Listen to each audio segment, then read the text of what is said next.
Ladies and gentlemen, welcome back to another Black Ops 6 Zombies video. In this one, we'll be checking out the top 10 best weapons to use in zombies. All weapons mentioned in this video were taken to round 55, meaning they can all hold their own against round 100 health cap zombies. On screen right now, you'll see a complete list of every augment I used during my weapon testing series. Some of these augments and/or augment combinations result in higher damage potential, so do keep that in mind as we're going to do a complete breakdown of each weapon.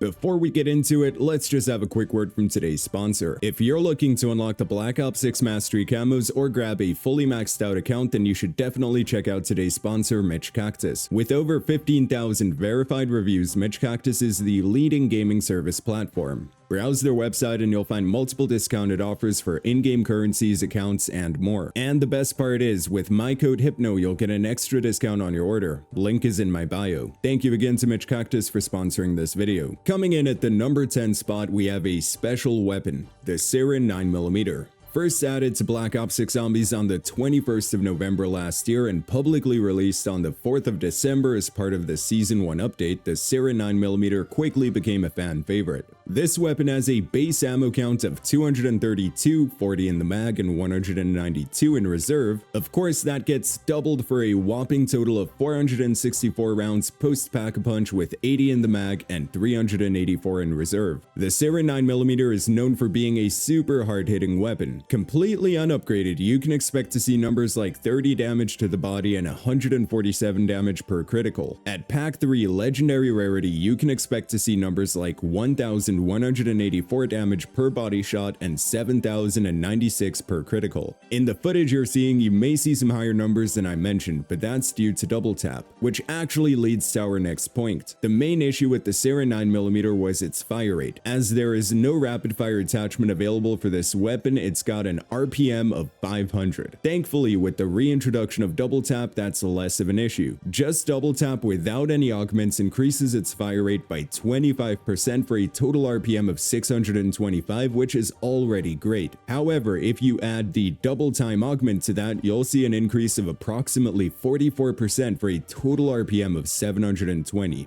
So yeah, fire rate is no longer an issue. And the higher damage numbers in the footage shown is thanks to the double impact major augment, which makes it so that double hits on the same target in quick succession deal more damage. This is going to count for pretty much all of the weapons during this video. I'll be mentioning the normal damage numbers, so once again, any inflated numbers shown during the footage are thanks to double tap. In regards to the build, there's not a whole lot of options for the Sarin 9mm, as most attachment categories only have one attachment available. I personally like to go with the iron sights, the suppressor, long barrel, lightweight foregrip, and extended mag 1. Overall, the Sarin 9mm is a super consistent weapon to use from round 1 all the way to round 55, so it definitely deserves a spot on this list. Moving on to the number 9 spot, we have my personal favorite SMG, the Tanto. The Tanto SMG is a great choice for players who want a weapon that hits extremely hard with little to no issues. There's not much recoil with this thing, the fire rate is okay, mobility is on point, which is to be expected for an SMG, and you won't have much issues with ammo going into the higher rounds. Completely unupgraded, with extended mags 2, you'll have a total ammo count of 350 rounds, 50 in the mag and 300 in reserve. Post pack punch, you'll see a 23.5% increase to your ammo count for a total of 570 rounds, 75 in the mag, and 495 in reserve.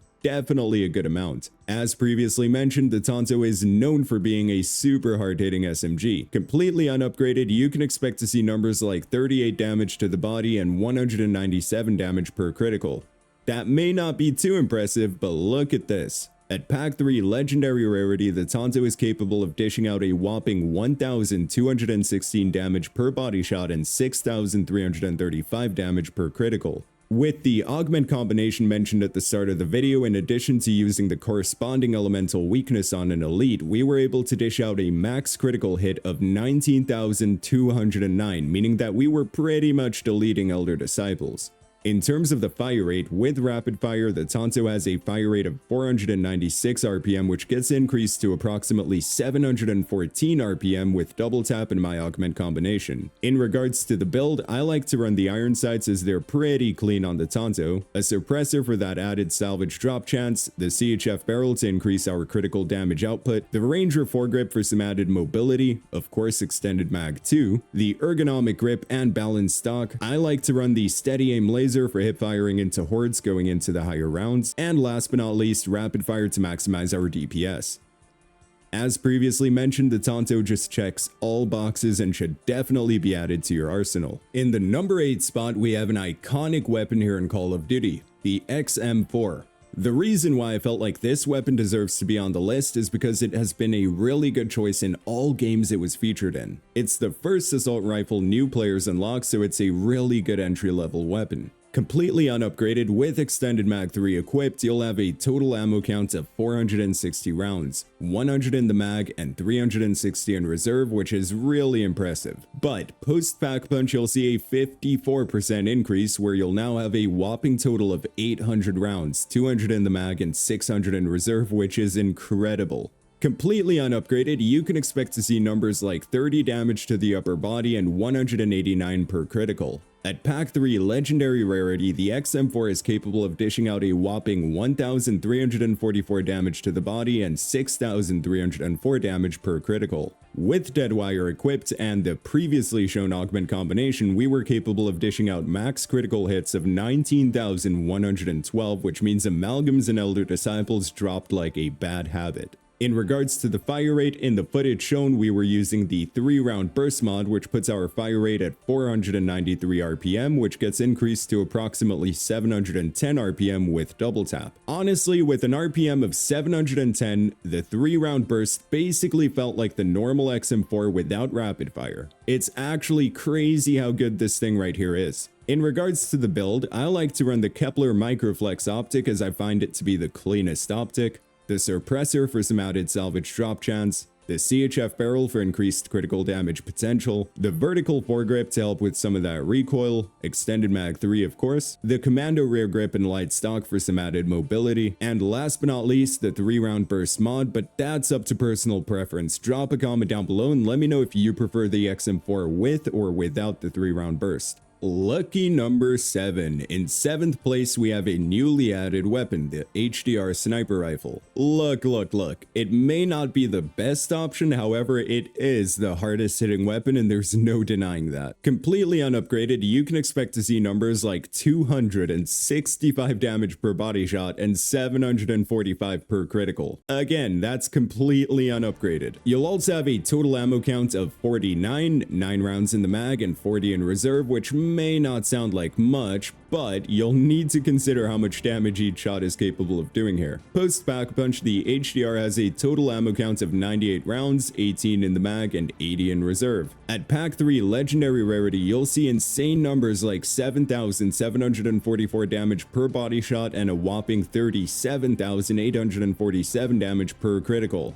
Yup, per shot, not taking the follow-up from double tap into account. However, the max critical hit with Deadwire, all augments and perks was an insane 99,348. Bro, what? Doing 99,000 critical damage is actually disgusting. However, it's not all sunshine. The reason why this gun isn't in first place is because of its poor fire rate, and unfortunately not even double tap can really push this thing higher up. Definitely an incredibly fun weapon to use, and I highly recommend you guys to hop in a game and actually use this thing whenever you get the chance. The build I'd recommend using for the HDR is as follows. I like to opt for the Kepler Microflex here as the default scope is basically useless in zombies, the CHF barrel to further increase damage output, the Ranger foregrip for some added mobility, extended mag 2, the commando rear grip and light stock for some added mobility, steady aim laser, and of course rapid fire to at least try to increase the rate of fire ever so slightly. So yeah, definitely a solid weapon, but by no means the best gun. Moving on to the number 6 spot, we have what used to be the best assault rifle in Black Ops 6 Zombies, the ASVL. This was actually the first weapon that I used a Prestige Perma Unlock token on because of how great this weapon is. Completely unupgraded, you'll have a total ammo count of 365 rounds, 45 in the mag, and 320 in reserve. Basically 1 bullet per day. You'll also see numbers like 22 damage per body shot and 126 damage per critical. Post Pack-a-Punch, you'll have a total ammo count of 735 rounds, 135 in the mag, and 600 in reserve. At Pack 3 Legendary Rarity, you'll see numbers like 800 damage per body shot and 5,544 damage per critical. Of course, those numbers go up with the augment combination mentioned at the start of the video. Where the ASVL truly shines is its fire rate. Without double tap, but with rapid fire, the ASVL has a fire rate of 952 RPM, which is already incredible. However, with double tap and the augment combination, that jumps to approximately 1,371 RPM. That means you can fire 1,371 rounds per minute. That's 22.85 rounds per second. What? So yeah, there's definitely a reason why this thing used to be the best assault rifle in zombies. In regards to the build I recommend using for the ASVL, I like to opt for the Kepler Microflex, the suppressed CHF barrel to increase our critical damage potential, the Ranger foregrip for some added mobility, extended mag 3 which is definitely needed for this weapon due to its fire rate, the ergonomic grip and no stock for some added mobility, the steady aim laser, and last but not least rapid fire to maximize our DPS. Yeah, this one definitely deserves a spot on the list. Alright, so we're at the halfway mark here. Coming in at number 5, we have what many considered to be the zombies meta for the first season or two of zombies, the ASG shotgun. Known for being an extremely hard-hitting and reliable weapon, the ASG was meta for a good reason. Completely unupgraded, you'll have a total ammo count of 104, 20 in the mag and 84 in reserve, which gets increased to 184 post-pack punch where you'll now have 40 in the mag and 144 in reserve. At Pack 3 Legendary Rarity, you'll see numbers like 640 per body shot and 1,071 per critical, which of course gets multiplied. And this is what we did to Elder Disciples. Yup.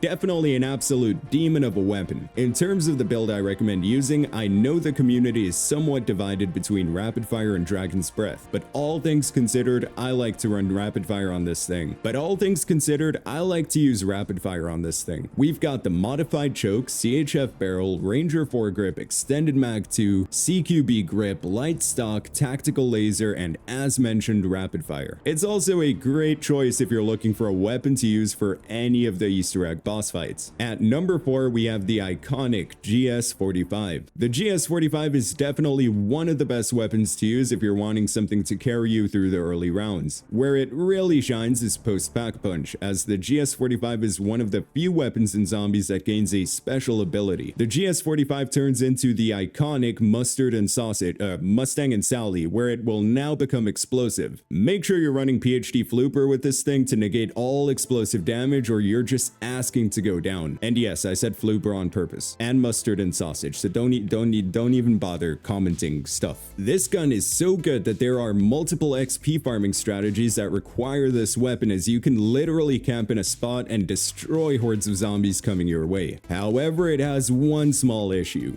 ammo. Post-Pack-a-Punch, the GS45 has a total ammo count of 82, 14 rounds on each side and 54 in reserve. Which basically means if you're planning on using the GS45 to go to round 100, you can expect to purchase ammo like 2 to 3 times per round, which will become rather expensive.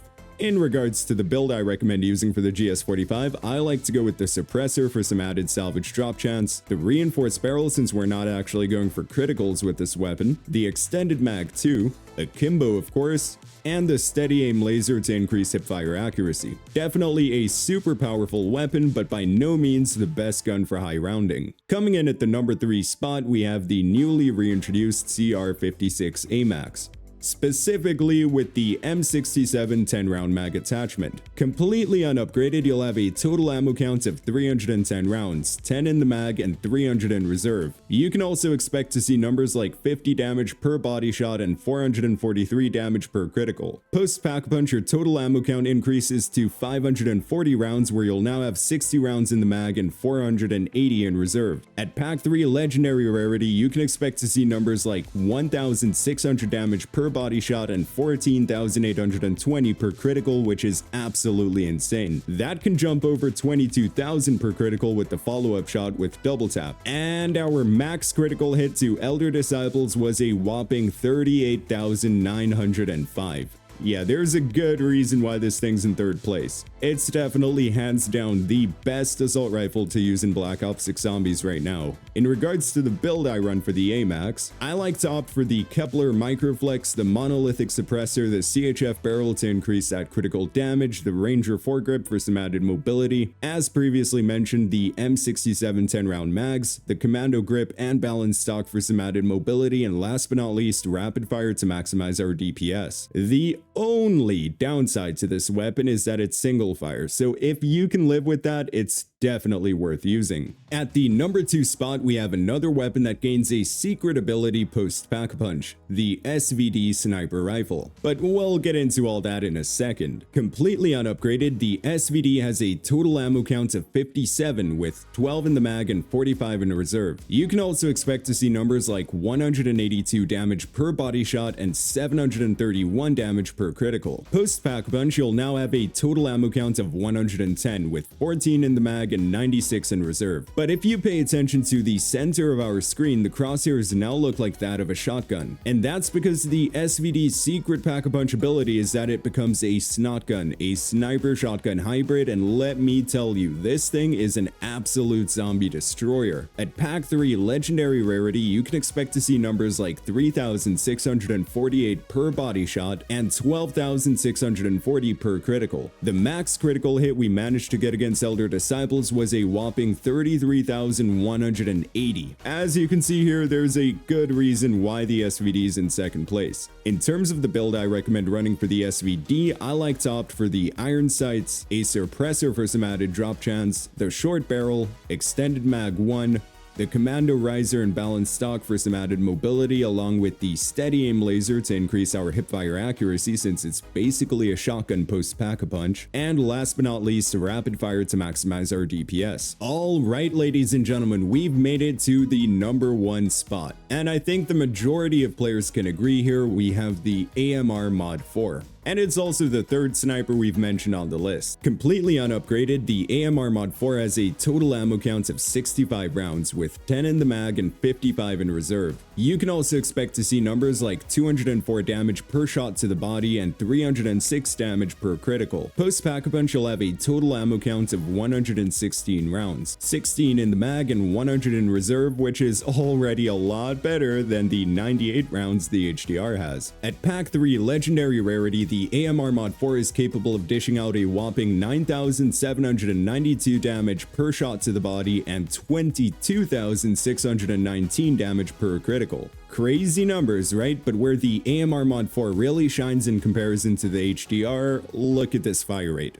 Do I really need to explain? The AMR Mod 4 is just an absolute horde destroyer and will cook through around 100 health cap zombies like nothing. Our max critical hit to abominations with napalm burst was a whopping 69,272 damage. Hands down the best weapon in Black Ops 6 Zombies. In terms of the build I recommend using, I like to go with the Kepler Microflex, the suppressor, reinforced barrel, ranger pad, extended mag 2, the quick draw grip, light riser, and last but not least, rapid fire. That's gonna wrap things up for this top 10 weapons video. Go ahead and drop a comment down below letting us know what you think of this list and what your top 10 list would be. I'll be sure to test more weapons as time goes by, so feel free to check out our weapon testing series where I upload 1 to 2 videos daily where we take weapons all the way to health cap to see how good they really are. That's gonna be it for me. I really hope you guys enjoyed this one. If you did, then be sure to smack that like button and subscribe to stay up to date with all things Call of Duty. I hope you all have a wonderful day or night wherever in the world you are. Stay blessed, God bless, all that good stuff, and as always, goodbye.